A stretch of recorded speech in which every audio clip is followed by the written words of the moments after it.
하나님을 알지 못하고 하나님을 대적하며 하나님의 백성을 대적하는 이 세상에서 우리가 그들을 이길 힘은 오직 주님 안으로 들어가는 일입니다. 오늘 이 하루가 주님 날개 안으로 들어가 피하여 주의 도움으로 승리하는 복된 하루가 되길 기도합니다. 오늘은 시편 11편에서 14편을 통독하겠습니다. 11편 다윗 지혜시 여호와께 피하는 의인의 확신 1에서 3절 여호와께 피하는 자신을 향한 헛된 권고에 대한 반박 1절 내가 여호와께 피한 나를 조롱하는 세상 사람들 2에서 3절 세상 사람들의 헛된 권고의 내용 너는 새처럼 산으로 도망쳐라. 세상 터가 무너지는데 의인이 무슨 소용인가.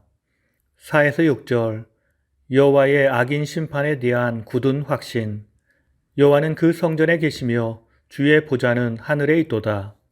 하나님은 모든 것을 보시며 악인에게 철저한 심판을 내리시리라. 7절 여호와는 의로우사 의로운 일을 좋아하시나니 정직한 자는 그의 얼굴을 배우리로다. 이 시는 다윗이 대적에게 쫓기는 상황이 전제되어 있다는 점에서 사울이 죽이려고 추적하던 때나 압살롬이 반역했을 때를 그 배경으로 추정할 수 있습니다.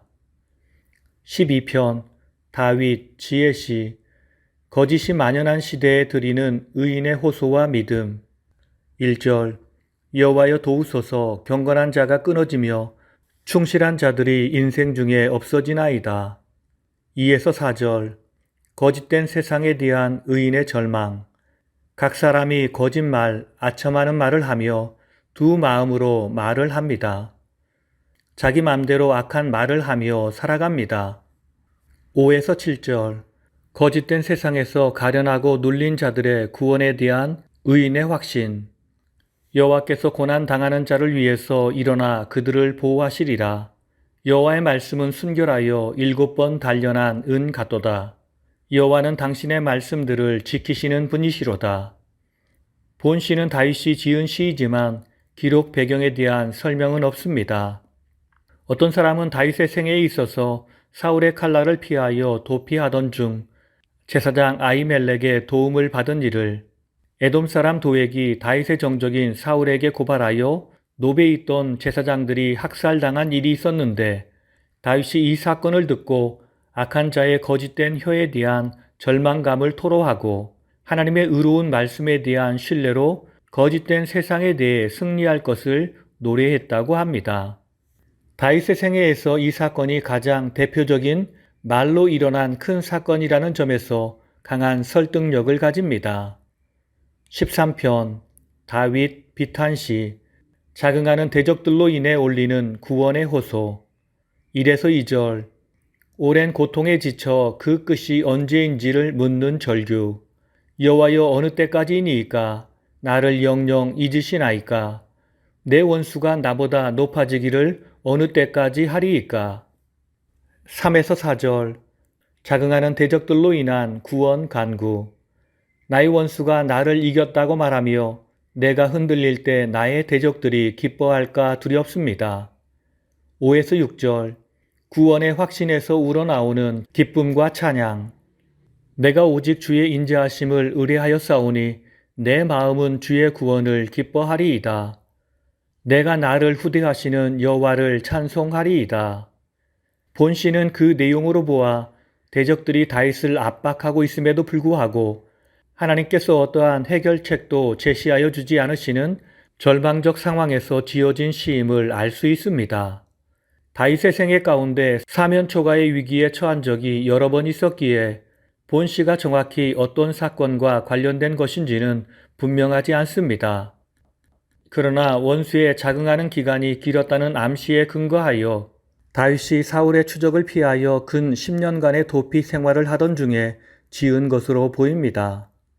14편 다윗 지혜시 하나님이 없다 하는 어리석은 자의 실상과 주의 백성의 최후 승리 1에서 4절 하나님이 없다 하는 어리석은 자의 모습 어리석은 자는 그 마음에 이르기를 하나님이 없다 하는도다.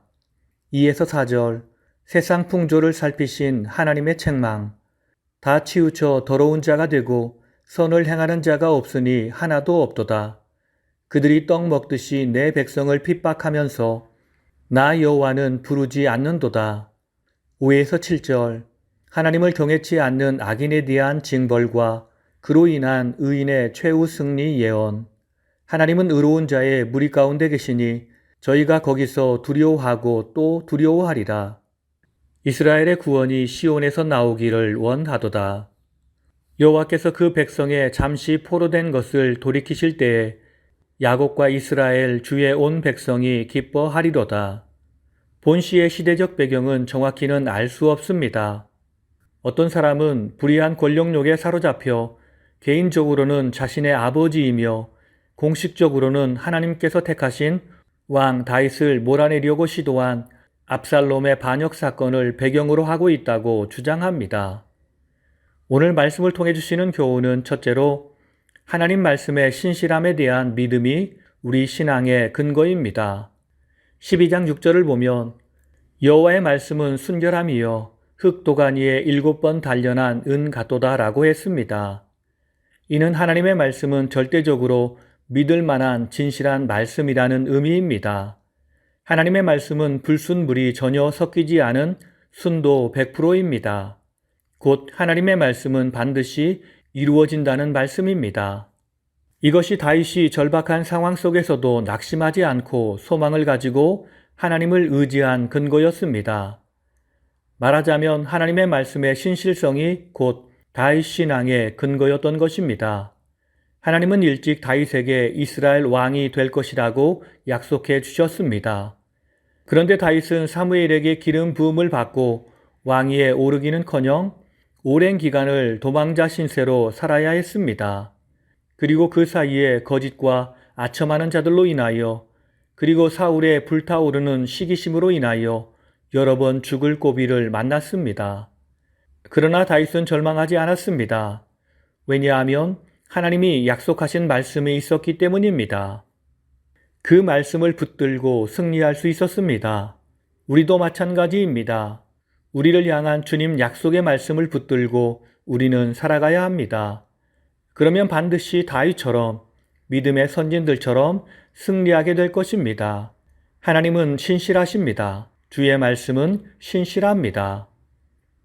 두 번째, 하나님이 성도들을 악인들에게서 구원하여 즐거워하게 하실 날이 곧 올 것입니다. 14장 7절을 보면 이스라엘의 구원이 시온에서 나오기를 원하도다. 여호와께서 그의 백성을 포로된 곳에서 돌이키실 때에 야곱이 즐거워하고 이스라엘이 기뻐하리로다 라고 했습니다. 여기서 이스라엘의 구원이 시온에서 나온다는 말은 시온 곧 예루살렘에 하나님의 언약궤가 있음을 염두에 둔 표현으로 이스라엘의 구원이 하나님으로 말미암은 것임을 나타내는 표현입니다. 그리고 포로에서 해방은 불의한 자들의 압제로부터 해방시키시어 야곱이 즐거워하고 이스라엘이 기뻐할 것이라고 했습니다.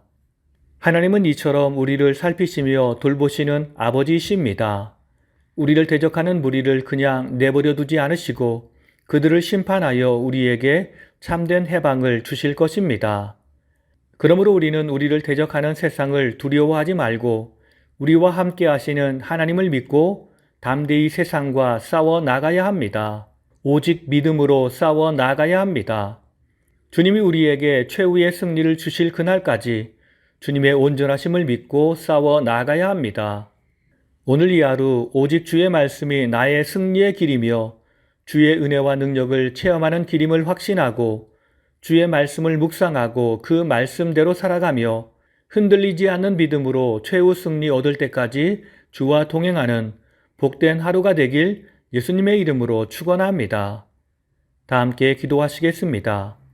우리를 진실로 사랑하셔서 강한 손과 편팔로 우리를 붙들어 주시는 주님, 감사드립니다.